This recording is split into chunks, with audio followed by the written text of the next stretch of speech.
Lēdmanas pagasts atrodas gandrīz pašā Ogres novada viducī.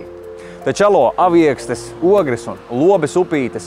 Savukārt par senatni liecina Dzirnavu un Muižēkas, taču dzirksteli šai vietai piešķir paši iedzīvotāji.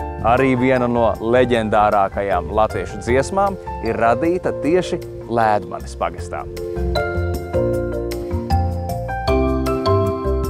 Lobes Dzirnavas ir ļoti īpašas ar to, ka šeit 1956. gada 1. janvārī Eduards Rozenštrauks uzrakstīja dziesmu Vecās likteņdzirnas. Pēc vecgada balles Lobes kultūras namā Rozenštrauku uzaicināja uz blakus esošajām Lobes Dzirnavām, kur tikko no ieslodzījuma Sibīrijā bija atgriezies viņa cīņu biedrs Kurzemes katlā Dzirnavu melderis Artūrs Vēveris. Tur arī svinības turpinājušās līdz pat rīta gaiļiem, kad muzikanti devušies pie strauta atspirdzināties.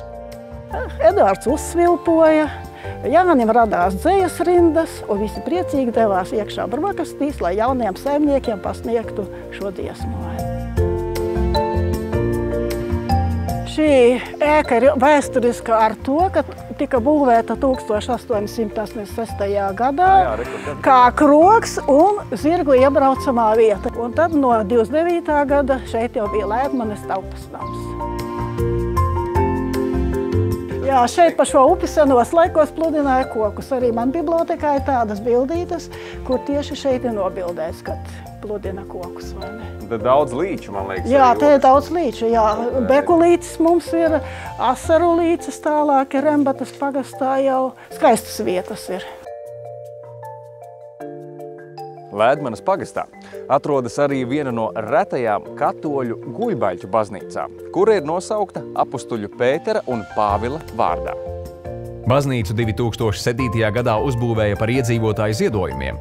Esot tūmā, to noteikti ir vērts apskatīt. Taču ilga mūža noslēpums jāmeklē tepat ciema pievārtē pie dzejnieka Romualda Zarembo.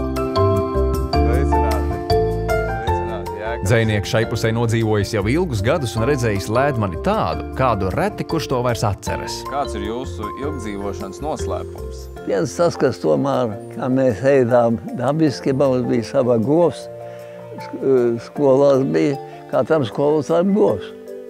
Un tur, kur tagad Lēdmanas ciemats, tās mājas, tur bija mūsu ganība. Pašiem savs dārziņš, tā kā paši savā produktu lietošanu, katrā ziņā nāca par labu. Zarembo kungs piedalījies arī Lēdmanes muižas grāmatas veidošanā. Pati muiža, diemžēl, 20. gadsimta 60. un 70. gados sagrauta, taču par tiem laikiem aizvien vēl atgādina skaistā muižas Moderes ēka. Nevar noliegt, ka šejienes cilvēku labā aura šeit ir jūtama vēl aizvien. Visam labi, manā tēvzam ir tā. Začam labi cilpas mēs Rubenim rubināt. Ļoti pareizi pateikt. Precīzi.